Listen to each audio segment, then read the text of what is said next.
প্রিয় বন্ধুরা, আশা করি আপনারা সকলেই ভালো আছেন, সুস্থ আছেন।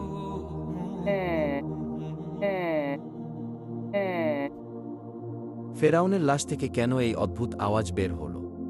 বিজ্ঞান কি এর কোনো ব্যাখ্যা দিতে পারবে? কেন প্রতি বছর ফেরাউনের লাশের উপরে একটি ইঁদুর ছেড়ে দেওয়া হয়?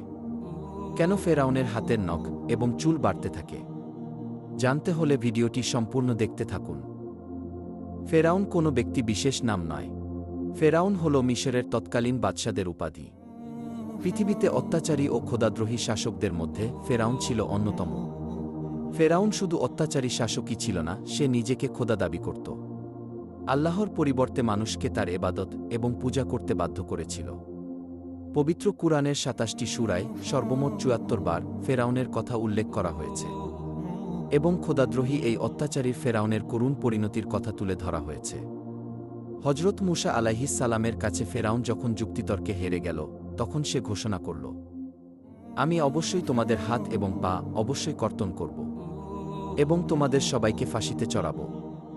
যখন ফেরাউনের মন্ত্রিসভায় এই সিদ্ধান্ত পাশ হয়ে যায়, তখন মহান আল্লাহ রব্বুল আলামিন হজরত মুসা আলাইহিস সালামকে জানিয়ে দিলেন, হে মুসা, তুমি আমার বান্দাদেরকে নিয়ে রাত্রি যোগে বের হয়ে যাও, নিশ্চয়ই তোমাদেরকে পশ্চাদ্ধাবন করা হবে।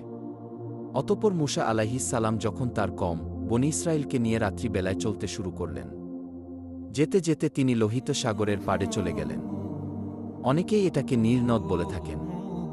জেনে অবাক হবেন, ফেরাউন যেখানে ডুবে মৃত্যুবরণ করেছে সেটি নীল নদ নয়, বরং সেটি হল সাগর।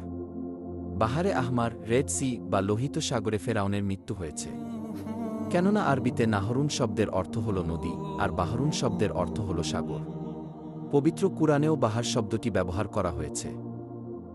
হজরত মুসা আলাইহিস সালাম তার কওমকে নিয়ে যখন লোহিত সাগরের পাড়ে এসে দাঁড়ালেন, তখন তারা দেখতে পেলেন পেছন দিক থেকে দেয়ে আসছে ফেরাউন বাহিনী। তার কওমের লোকেরা বলতে লাগল, সামনে বিশাল উত্তাল সমুদ্র, পিছনে ফেরাউন বাহিনী, নিশ্চয়ই আমরা ধরা খেয়ে গেলাম।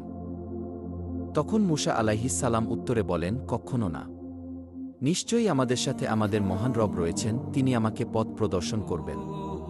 অতঃপর আল্লাহ তাআলা বলেন, হে মুসা, তুমি তোমার লাঠি দ্বারা সমুদ্রে আঘাত করো। সমুদ্রে আঘাত করার সাথে সাথেই সমুদ্রের বুক চিরে একটি বিশাল প্রশস্ত রাস্তা তৈরি হয়ে গেল। সাগরের মাঝে রাস্তার দুই পাশে পানি দুই ভাগে বিভক্ত হয়ে সুউচ্চ পাহাড়ের মতো দাঁড়িয়ে রইল। আমরা অনেকেই জানি লোহিত সাগরের গভীরতা প্রায় ৪ থেকে ৯ হাজার ফিট।